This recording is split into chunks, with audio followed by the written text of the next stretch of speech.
Hey, welcome back to the About the Liver podcast here at VikingsTerritory.com. I am BJ Reidell, back here with my guy, Drew Mahowald, and today we're doing kind of the first half of a preview for the Vikings-Saints matchup at US Bank Stadium coming up on Sunday. Huge game. Obviously, I don't need to tell any of you guys that. Opportunity to go to the NFC Championship is no joke. So today we're going to spend, like I said, most of the time on the offense. We're going to be talking primarily about, the main factors for the Vikings and how the Saints will kind of look to defend that, in our opinions. And from there, we'll just kind of see what happens. We have some Twitter thoughts that we have to get to at some point here, and that'll be just about it. So, all right. I got a quick ad read talking about the watch party once again. So on Sunday, I'll be down at Black Stack Brewing. Drew might be there as well. He's trying to work it into his schedule at this point. We hope all you guys can make it out there. I'll be watching the game, with everyone, and hopefully have the opportunity to interact with a lot of the listeners of the show and that type of thing. Then Black Stack, of course, offers a great selection of beverages, and it should be a great time watching one of the most important Minnesota Vikings matchups in recent memory on a humongous screen. So come on out to the watch party. You can get those tickets on the ATL Twitter account at VikingsATLPod. And yeah, so that's about all I got for there. So let's jump into this the Vikings offense. The first things first here, we got to start with Case Keenum. Sam Bradford is, reportedly is healthier. It sounds like he could potentially be a factor. I don't necessarily. I'm not banking on that happening. I don't think that's going to happen. Yeah, so that's kind of the first thing here. Which quarterback will Mike Zimmer choose? I don't have a clue. It all comes down to what he thinks ultimately. So, what are your thoughts on Case Keenum going up against this Saints defense? They got Marcus Lattimore out there, who is an outstanding cover guy, but then they got Ken Crawley, who has improved dramatically, in my personal opinion. And then they've got a couple of good safeties out there as well. So, you look at what the Saints have and, what the Vikings have, I suppose, and what are you seeing from Case Keenum versus this secondary? Well, I think Case Keenum can take advantage of this defense in some areas. I think there are a couple of elite players on this defense for sure.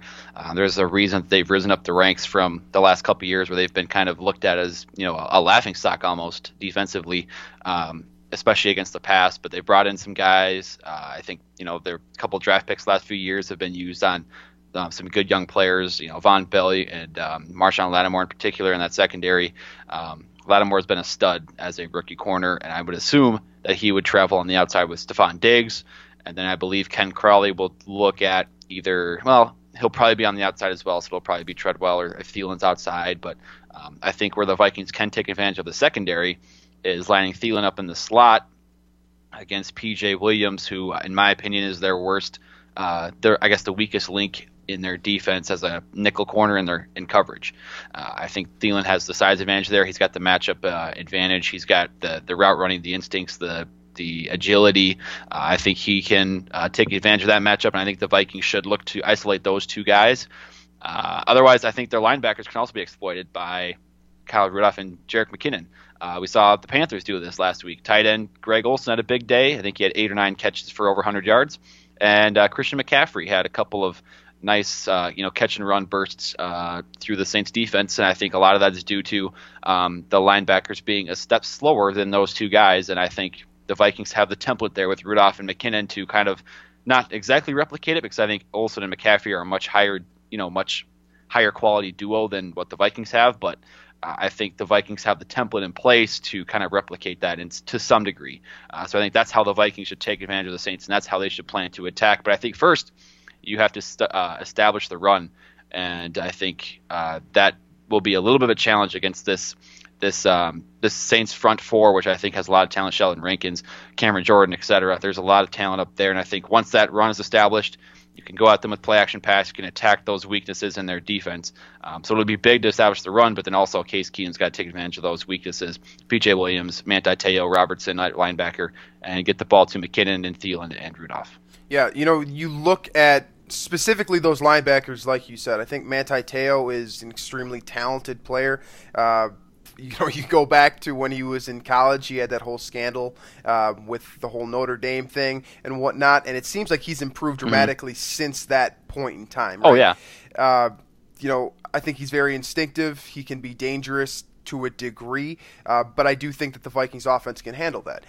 These linebackers, in my opinion, are, they're not they're talented linebackers, but they're not the most versatile linebackers in the world, right? So I see a couple of guys who are, and Te'o is very good, and I see a lot of different guys that can do a lot of different things on this Saints defense, but at the same time, I like to think that this Vikings offense can handle that. For the most part, this is, they've prepared all year for this situation. This is a game that I believe that they have the talent to get the job done in, and it kind of starts with attacking those linebackers to a degree. But you need to be able to attack everyone, because that's what this Saints defense does very well. They have a lot of talent kind of dispersed across their roster, and that can be a very dangerous thing. So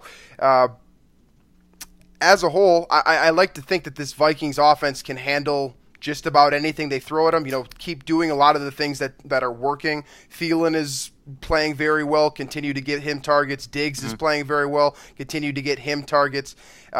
Those guys, and then Laquan Treadwell has shown up in spurts to a degree. I think that he has the ability to, attack defenses down the field if need be. I think his route running has improved. I think that he has just overall become a different player from what the guy that we saw last season. So the Vikings certainly have enough talent on offense to complement Case Keenum, I suppose. And that's really the most important thing here, is all those complementary pieces working together. And that's, from a Saints standpoint, I think it's very difficult to defend all of these guys all at once, right? Oh, yeah. Because there are so many different elements of the Vikings offense, and, a lot of different things could happen here. Right, and I mean, I think looking at it in totality here, with the Vikings offense, Saints defense, I think it's relatively evenly matched, I think.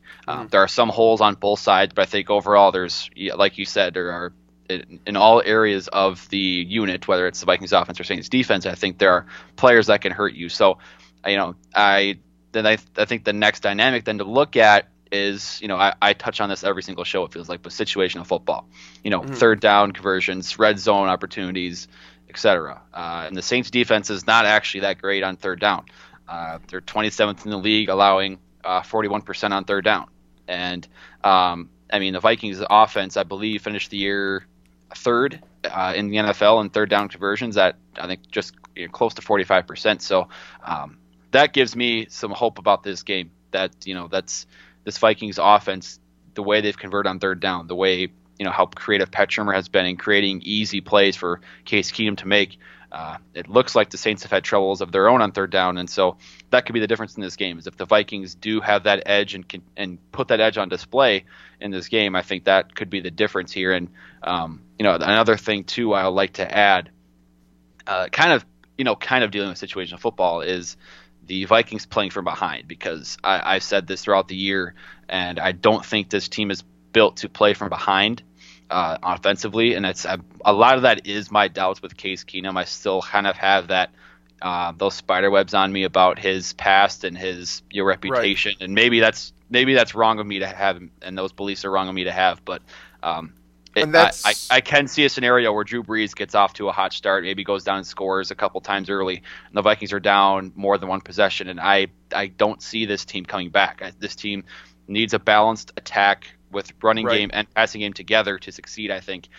So those are the two things I'll be looking for: the third down conversions, especially in key moments in the game, obviously, and then if this team does get behind early, I have my doubts as to if Case Keenum and this offense can stay in reaching distance of Drew Brees and company. Absolutely. You look at specifically for this, for the Vikings offense, I ultimately what it comes down to is I think that every single piece needs to be working in unison. And I know that sounds cliche, but we've been using the theme of team football all season long, and I don't think that this changes this week.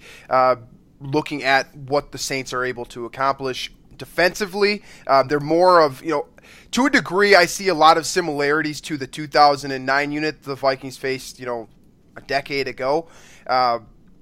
This is a team that needs turnovers in order to have success, where the Vikings, they just simply need to control the clock, control the game, and they need to play their own game.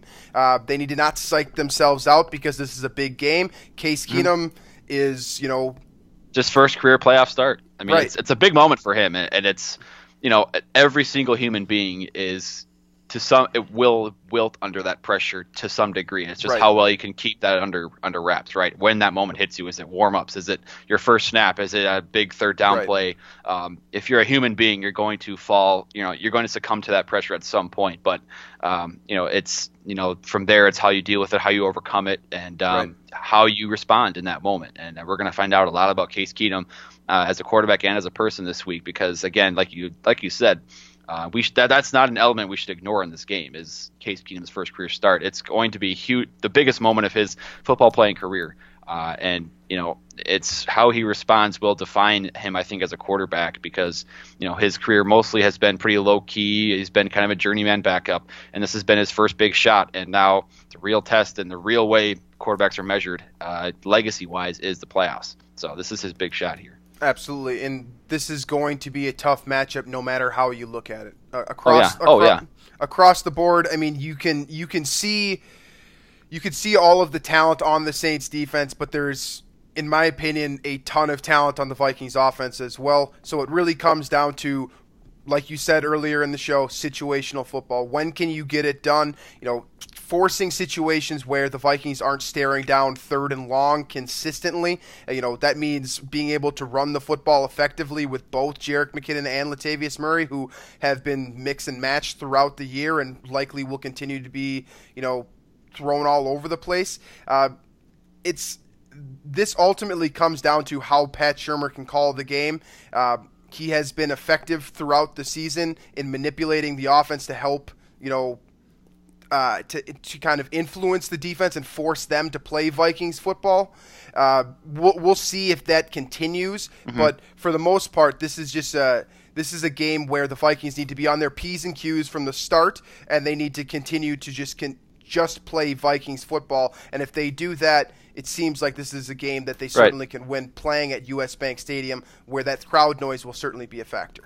Yeah, and I mean, you mentioned playing Vikings football, and I think one big aspect of that has been the lack of turnovers or, ball security, making smart decisions. And, Case Keenum his interceptable passes rate has been very low all season long. He hasn't been throwing a ton of passes that have been, easily intercepted, or, it just seems like the ones that are very pronounced. That Redskins one obviously kind of jumps out at you, but for the most part this season, really his rate of interceptable passes has been ranking in the 20s of starting quarterbacks, which is obviously a very good thing. And Dennis Allen and the Saints defense, Dennis Allen, defensive coordinator, has taught his defense to be very opportunistic, which means they will gamble. They will make those big interceptions, those big plays, those turnovers. I believe, what are they? They're top 10 in turnovers defensively. It looks like they've turned teams over 25 times this year. 20 of those are interceptions. But they do give up the big plays as well. And we saw that with the Panthers last week a couple times. And that's what you do when you're a defense that gambles. You will give up big plays, but you also turn those, you'll turn teams over as well. So the Vikings, if they continue to play their brand of football, where they avoid costly mistakes for the most part, they run the football, they make those smart decisions, that should play into their favor, because eventually the Saints will gamble. And if you make the right decision and you make it in a timely fashion, that'll cost them more than it will cost the Vikings. Absolutely. All right, so from there, let's jump into another quick ad read, and then we'll jump back into some more football here. Talking about Can Wonderland this time. So this is right underneath Black Stack Brewing. So They've got a mini golf course there. They got artisan pizza, adult beverages. It's an adult funland essentially. That sounds like my perfect evening right there. Right. There's exactly. As someone that likes to golf and someone that is old likes enough pizza. likes likes pizza. to drink. Yeah, I like all of those things. Right. So it's between Blackstack Brewing and also Can Wonderland. There's a lot going on in one place, and it's simply a great opportunity. So come on down to the watch party and then stay for Can Wonderland because it's a lot of fun there, and they've got all kinds of stuff. You can bring your kids there as an adult and still have fun as an adult. That's probably the greatest advantage to a place like Can Wonderland that has so many different activities for people to do. So from there, let's jump back into this Saints defense. So I wanted to talk about specifically. There's a couple of different Minnesota Vikings players on this team, right? Former Minnesota Vikings players. First and foremost, Michael Mauti, who has a great reputation still within the Minnesota Vikings community. This is a guy that came from Penn State. He got injured, and he wasn't really the same football player, and he played special teams for a couple of years in Minnesota, did a great job doing all kinds of different things, and now he's playing linebacker for the Saints, so that's great to see. And then another guy, one of your favorites I know, Gerald Hodges, is also a linebacker on the New Orleans Saints. So Drew and Mr. Hodges had a nice Twitter interaction a couple of years back, which was pretty funny for the both of us. So, but I guess what do you think about the Vikings playing against a couple of guys that they should feel very familiar with in both Hodges and Mauti? What do you see in that situation? Well, I don't think it really matters too much. It matters, but there's been a lot of roster turnover, I think, and those guys. I think Hodges was here 2 years ago, 3 years ago. Same with Mauti. So, I'm sure it'll play some factor, but to me, I really don't see that as a big deal where guys are gonna be after revenge one way or the other. It's just I think it's more of a coincidence that these guys are now on the Saints and they're playing against a former team. But the one thing I guess you could look at is if Gerald Hodges has an inside information or Mike Mauti has inside information on Mike Zimmer's defense. But right. I would assume the coaches would just look at the Week 1 game as their reference, or even any of the games the Vikings played this season, and they would understand Zimmer's tendencies just as well as the players would. So I don't think that'll play too much of a factor. And even we can address this too while we're at it. The revenge factor, I think you wrote about this actually for Zone Coverage about how the revenge factor in this game is not about the players, it's about the fans, because there's one player on the Vikings who was on that 2009 team, and that was Brian Robinson. Nobody else on the Vikings roster played in that game, so there's no real revenge factor here for the players. It's just a fan thing, and I think that kind of extends to the Mauti and Hodges deal here, where they're not out. Nobody's out for revenge against each other. It's just they happen to be around the Saints playing against the Vikings. It makes this game so much more important from a fan perspective because it is the New Orleans Saints. Now, right. I find myself laughing at it now just because you look at the Saints and you look at the Vikings, and my perspective, I imagine, is completely different than most fans, right? I was alive and well in 2009. I watched that game, and it killed me. It was a very, very difficult loss to see Tracy Porter intercept Brett Favre, and I have never really been able to forget it. It's that was a very difficult moment as a sports fan and someone who now talks about sports. So this game matters not just to the players. It matters a lot to Minnesotans because we're tired of the misery. We're tired of the fact that to a degree, a lot of us feel like we got screwed by that bounty scandal. Right? Comes out a couple years later.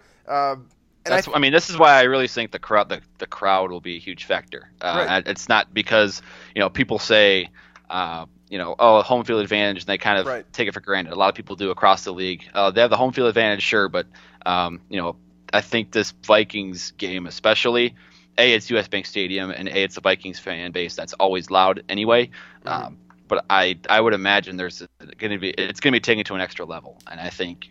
I mean, Mike Zimmer called for it in the first thing on his press conference, I think yesterday on Monday, where the first thing he said, he came up to the presser, he says, we're going to need the Vikings fans to make this stadium as loud as any stadium the Vikings ever played in, something like that.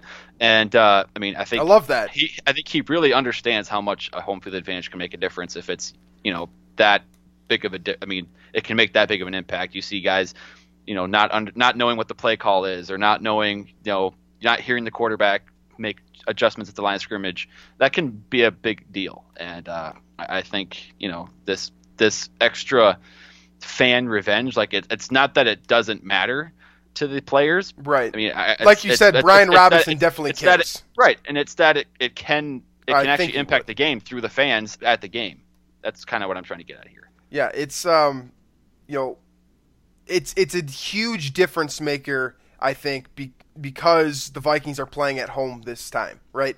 So when you go back to 2009, and this is a game that I watched earlier, I don't know, probably just to torture myself, but it is relevant to a degree simply because, like you said, and like I wrote in that Zone Coverage article, it is personal. It's this game is personal because Vikings fans want it to go away. They want to forget about 2009, and they want to have the opportunity to play for a Super Bowl championship in their home stadium.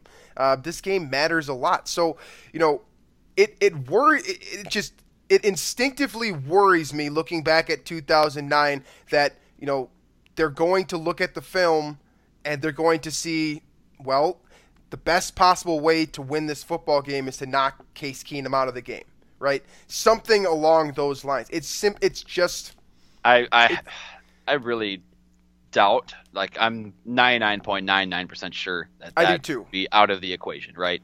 I sure hope Sean Payton doesn't go back and well, it worked last time, and though I did get suspended, I won a title, I probably can get away with it. I can't imagine he's thinking that this time. I can't either, because it's so absurd to me for exactly what you said. I mean, you can go online right now and you can type in New Orleans Saints bounty scandal, and a ton of stuff is going to come up. Oh yeah, it's all right in front of everyone's eyes. So to do that, to put and he got suspended for what was it, a half year or a full year, and it was enough time to learn from the mistake. I imagine a second offense if caught, and there's already kind of a target on him anyway. So right. He'd be a very stupid person to try this again. Right. I completely agree with you, and I believe that it's Gene Sarator's. Yep. Yeah. Okay. So if ultimately it is that crew, he's the best of the best, I think. I do too. I think that this is a very talented referee crew, so I think that they're going to look at the situation, and they're going to look at the history between these two teams, and they're going to hopefully call this game as they see it, right? Calling this game consistently, calling this game fair from both sides, and just allowing these two teams to battle it out between one of the greatest innovative minds of this generation in Sean Payton, and on the other side, one of the greater defensive minds in the current game, and who really has been for a long time in Mike Zimmer. It's a battle of wits to a degree, and it's a battle of strategy. So it's going to be about. I think this is the type of game where it's really more about adapting to the situation around you, as opposed to formulating a game plan that works, from start to finish. Because with neither of these coaches, from specifically in Saints offense, Vikings defense perspective, it's very difficult to manage the game before it happens. It's something that needs to be, you do on the fly to a degree, I think. So, I think it's somewhat, worth noting that, you look at the Vikings, they're known for their defense. Mike Zimmer's the head coach, big time defensive mastermind. You look at the Saints, they're known for their offense, the innovation there from Sean Payton. He's the head coach. I don't think it's a coincidence that, the Saints are known for that high flying offense, deep down the field passing attack. Vikings known for their defense, that suffocating, fundamentally sound, technical defense that Mike Zimmer puts on the field. Their head coaches, they're clearly the best of the best at what they do in the NFL. It'll be funny though that the other matchup that nobody's really going to talk about this week is Pat Shurmur against Dennis Allen. That's kind of the one we've been talking about, and that's kind of wanted to get into here. I'm kind of making this up on the fly, but we're going to go through kind of who's got the advantage in different matchups here. So I'm going to go. The first one will be offensive line of the Vikings versus defensive line of the Saints, and then we'll go to linebackers against running backs and tight ends. Sure. And then we'll go to defensive backs versus receivers of the Vikings. So we can start with the line, Vikings offensive line, Saints defensive line, and their pass rush. From what you've seen, who do you favor in that matchup? Well, I think this is starting with the offensive line, like you said, this is a super interesting matchup because Cameron Jordan specifically, in my opinion, is an extremely talented player. Yes. He's very dangerous, so the Vikings offensive line is going to have their hands full with just that guy himself. Then you also mentioned, you look at Sheldon Rankins as well, another very talented player. So the Saints defensive line is full of surprises, to say the least. So the Vikings offensive line, again, going back to what we were talking about earlier on, the offensive side of the football for the Vikings, you need to be able to adapt to the situation because Dennis Allen calls a great football game. And I think that this is a matchup that simply there isn't a favorite, but I think you have to give the edge to the Saints simply because there is so much talent there and the Vikings offensive line to a degree is in flux. Yeah, I'm going to go with the Saints too here just because, it's one thing to be a dominant edge player like Cameron Jordan is and, have success on one side of the field. But the fact that he flips sides and can do so and dominate the other tackle, I think that could be an issue because you have an offensive line with the Vikings that with the Nick Eason injury, they might have a completely new starting five. A new configuration that they haven't, started all year.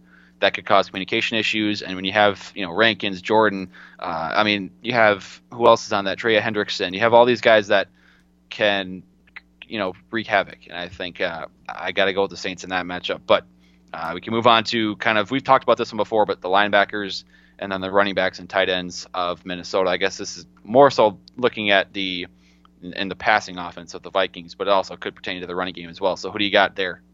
Well, you look at what we've already talked about to a degree. These are some very good linebackers that the Saints have, right? Mauti, we know all about. We know all about his work ethic. We know all about Manti Te'o and what he's able to accomplish.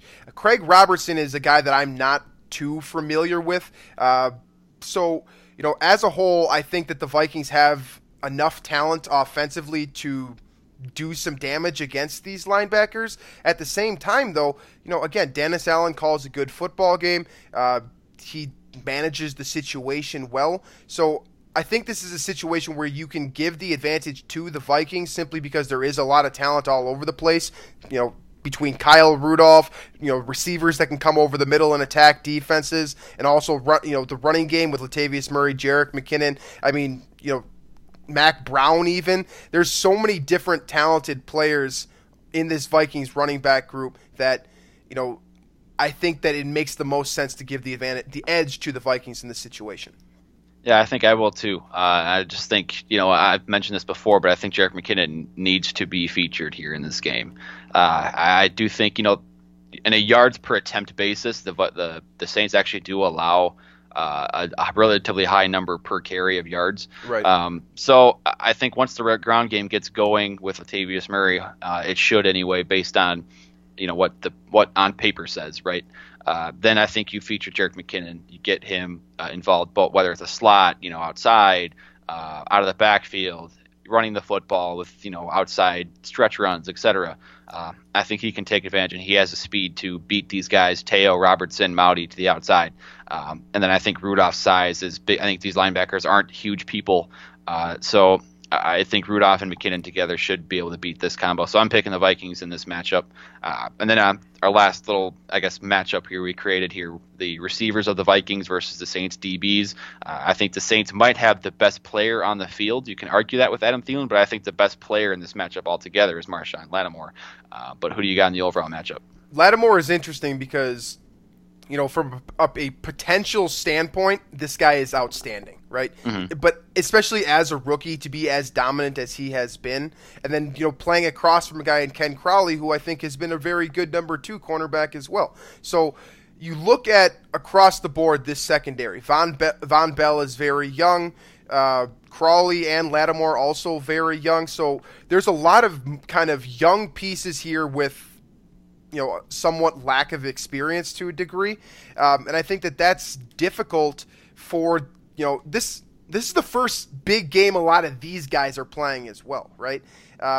So I think that you have to give the advantage to Thielen and Diggs here, especially if those two guys continue to do what they have been able to do all season long. I don't think there's any reason to suggest that the Vikings, can't handle this situation, but at the same time, I think that the Saints defense is extremely talented, and the Vikings have an opportunity to do something very special here.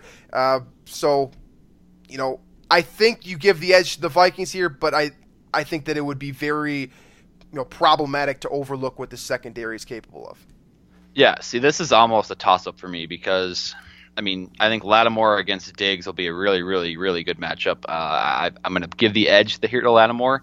And in the past, we've seen – I don't want to keep bringing this up because I think Diggs kind of shattered this sort of idea when he torched Josh Norman against the Redskins. But, in the past, prior to that game, Diggs has kind of fallen flat against these elite shutdown corners, and I would consider Lattimore to be one of those players. So I think that's something I'm considering here.